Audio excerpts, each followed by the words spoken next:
What film or show hilariously misinterprets something you have expertise in? Just wanted to say that National Treasure is not on this list. Their document inspection and reconstruction techniques are ducking perfect. Not a joke.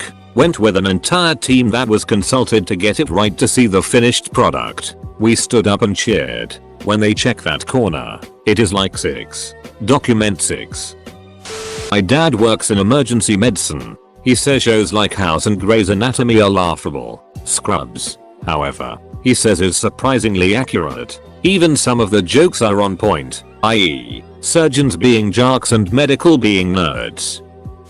The way movies portray elevators, especially stunts on them, it's just incredible. You cannot just cut the wire and the elevator will fall on the shaft. It has at least 3 safety measures that will prevent the elevator from falling, effectively locking it on the shaft. Every single show and movie that depicts somebody crawling through ductwork and maintaining complete silence. I'm an HVAC engineer. Anytime people freak out when a nuclear reactor goes critical, you want your reactor critical. Knowing how to play an instrument makes it painfully obvious that the actor or extra has no idea what they're doing.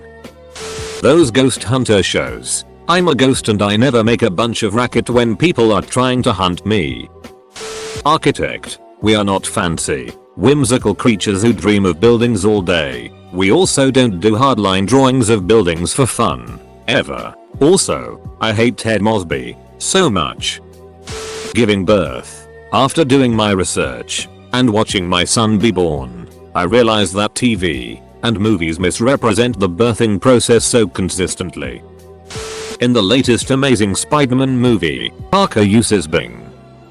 I burst out laughing at the scene in The Amazing Spider-Man when the reptile mad scientist was fighting Parker in a school when he sees 2 flasks of yellow and red liquid. He then mixes the 2, throws it at Spider-Man and a giant explosion occurs. Just, what the duck was that scene even in there for? The Big Bang Theory, being a nerd. Being an attorney, especially a trial attorney, witnesses never crumble on the witness stand. In fact, with how liberal discovery is now, there are few if any surprises at all. Moreover, very few civil cases ever go to court, maybe 1%. Most of the time, we are sitting in an office writing or researching to stay out of court. The coffee pots never have steam and condensation on the inside. They're drinking room temperature coffee. Aviation. Almost all movies and television shows mess up aviation. Sorry, but F-22 fighter jets are not going to be flying at 100 feet above the ground and getting within 100 feet of the target. They fly at airliner altitudes and fire missiles from 20 miles away. UAVs and AC-130s do not do strafing runs where they fly in, do one run, and fly away. They orbit their targets at 50,000 feet, dropping ordnance on their targets until the targets no longer exist. In more of a civilian world, explosive decompression in movies is always terribly done. Explosive decompression happens in less than half a second. It is not a damn wind generator with it flying all over the place for 60 seconds and stuff getting sucked out like that Alien movie. Also, explosive decompression quite literally sucks the air out of your lungs, and at normal cruising altitudes, 35,040, 000 ft, your time of useful consciousness will be 1560 seconds. Watching Megan Fox sitting on the motorcycle airbrushing upside down in Transformers 2 annoys me. You have no idea the prep work actually involved in custom paintwork. The Sopranos. I'm a waste management consultant and that is not what it's like at all. Hackers portrays computer software manipulation coding hacking as some navigating through extravagant interfaces and other absurd shenanigans. Pretty much most computer-centered movies make coding hacking look much more action-packed than it really is. Rictusempra is a tickling spell, and does not flat out knock someone 20 feet away like is seen in HP2.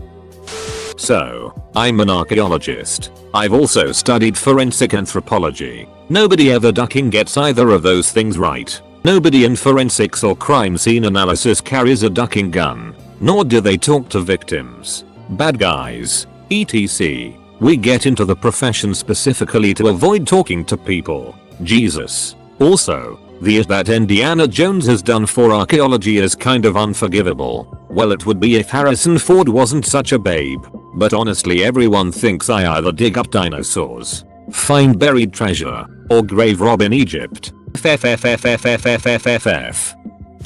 Horseback riding. Can always tell the actors who have had little riding experience or are just plain uncomfortable around horses. Construction sites. There are no ramps or similar it around construction sites, so the Duke boys are ducked. And if you drive through the site, you'll either kill someone, or you will die. I have seen this. The office. Note, I work in an office.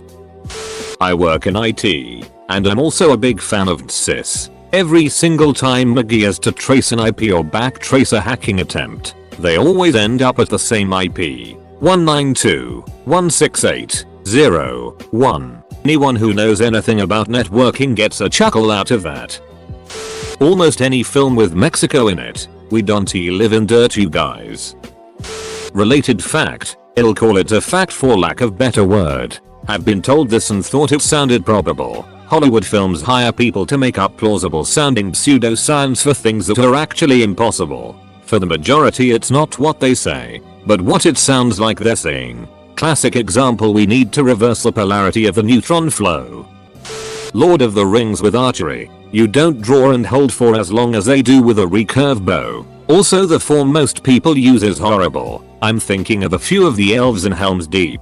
Ironically, that movie is what got me into archery in the first place. But thankfully I was taught properly early on. Edit. I was referring mainly to their form, in this scene in particular. I manage summer internships for a software developer. I should have never gone to see the internship. I wouldn't say I have expertise, only basic medical training, and it isn't hilarious either because it's quite a serious thing, but the amount of TV shows and movies that absolutely butcher CPR is insane. So many things are done wrong, like hand placement, number of compressions, number of breathes, beginning with the wrong action first, starting with breaths on an adult or compressions with a child. I guess it's difficult to accurately portray it, but a bit of a better effort wouldn't go astray. Hot wiring a car is nothing like portrayed in the movies. And why are there no steering column locks in movies? The Super Mario Bros. Live action movie. They have no idea how to fix a toilet with a kitchen sink. Driving in DC. Every movie or TV show gets it wrong. You'll see people who need to go from the White House to the Capitol, but they end up driving through Virginia to get there. Every time travel movie, except Hot Tub Time Machine. That's pretty much correct. Firearms. People go flying. Revolvers hold 35 rounds. Full autos everywhere. Good guys have perfect aim. Everybody either gets a tiny scratch or a one-shot stop. Suppressors make a barely audible PFFT. No trained elites who never press check or practice trigger discipline. I'm sure somebody will chime in about movies with accurate portrayal, and it will invariably be either Shane, Zulu, Eat, Enemy at the Gates, or Way of the Gun. Guns are in, what, like half of all movies ever made? And those are the only movies where they're portrayed realistically? The ducking movie Pitch Perfect. The way they arrange all their songs is completely and utterly ridiculous. Song arrangement takes weeks at least, and if I remember correctly, the Bellas arranged their winning set in a parking lot by singing things that sounded like the song for 5 minutes. Also, when that girl gets nodes. Just fun. Duck you. Vocal nodules are a real, career-ending affliction, and they do not give you a sweet ducking bass range. Pretty much any movie about classical music. Amadeus is wrong on a lot of levels, though I still enjoy the movie, primarily that there is no way on earth Salieri had anything to do with Mozart's death. The one that I hate, though, Autumn Rush. It's a saccharine story about an orphan who meets MRS. Doubtfire and uses classical music blended with contemporary, I wanna say country, maybe, been a while, to find his musician parents. The movie portrays this kid as a latent musical genius, a modern Amadeus, and he almost immediately starts writing symphonies and big orchestral pieces once he has 5 seconds of not starving. I'm not saying that this kind of prodigious talent doesn't exist, but even if you have the raw creative streak, music is still its own language. Hell, Most kids with a normal K-12 education would be hard pressed to name all the instruments in an orchestra, but here we have a kid who for all intents and purposes doesn't even know how to read music, but he instinctively knows the ranges of each and every instruments. How to orchestrate his pieces. It's harder than you'd expect to do well. How to actually write the parts, both on the staff, with proper accents and phrasing, and transcription for instruments not tuned to C, and a pretty extensive knowledge of classical form. Maybe this wouldn't piss me off so bad if the kid had a mentor who was teaching, but he doesn't. It's like someone who has an innate talent for learning languages. They still have to actually learn the words before they're fluent. TLDR, as you might expect. Autumn Rush is a RT movie. Teaching. I'd be fired if I did half of the things the movie folk do. Also, it is a lot more political. Him. Ted is an architect yet seems to have a thriving social life and spends nearly every night in a bar with friends. Racing. You don't just shift gears and get a magic speed boost like in every movie with a car chase. The Limitless trailer quoted the 10% of your brain myth. As a result, I attacked 2 cinema stewards and began foaming at the mouth vigorously. Anything where they're growing weed. The most common way they duck this up is by smoking buds directly from the plant. They need at least a week to dry, and if you want it to be any good you should let it cure in a glass jar for a month or more. Also on the show Weeds, the character Nancy made hash by throwing a bag of trim in a commercial washing machine. Lol. Also, they almost always portray pot dealers as nefarious criminals, when it's typically some stoned, innocuous hippie who likes to chill on his couch. Edit. Yes, you can use a washing machine to make hash, but you would not want to use a commercial washing machine because your hash would taste like soap. Double edit. I've been informed that in the show Nancy actually uses a dryer to make hash, which is even stupider. DNA evidence in movies. DNA is not easy to match unless it's from saliva, blood, or fecal matter. I did a case where a taxi driver was killed and his car was stolen. We found 500 DNA samples on the car's steering wheel. None of them his. Cops don't seem to fully understand this either.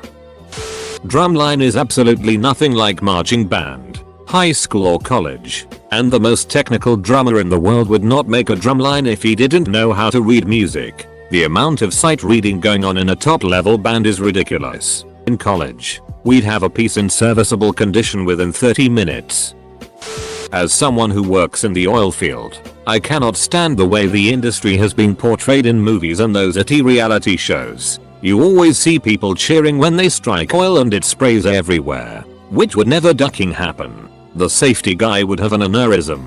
The company man would be on his phone searching for a cleanup crew, and the floor hands would be livid that their shift just got extended 24 hours.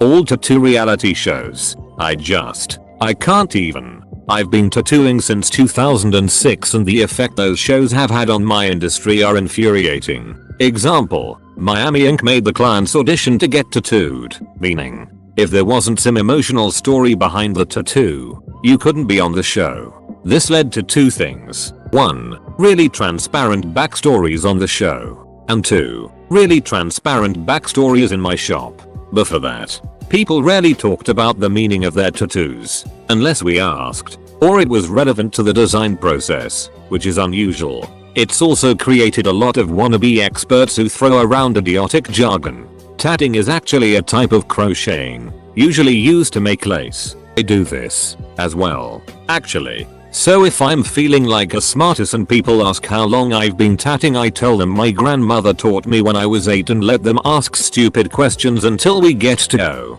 you meant to ask me how long I've been tattooing." As a firefighter, movies don't accurately portray fire behavior. They don't show how little time you have to get out of the building. They don't show how hard it is to see, turn off the lights, and put a blindfold over your eyes. It's that bad. Thermal layering. If you stood up in a burning building you'd cook like a Pop-Tart. Plus you'd suffocate. There are a ton of errors on most army uniforms used in media. You'll see Special Forces tabs on the right shoulders, berets worn with the flash dead center on the forehead, improperly placed badges. Sadly, I don't remember seeing any mistakes in Pauly Shore's classic and the army now, but serious movies are full of errors.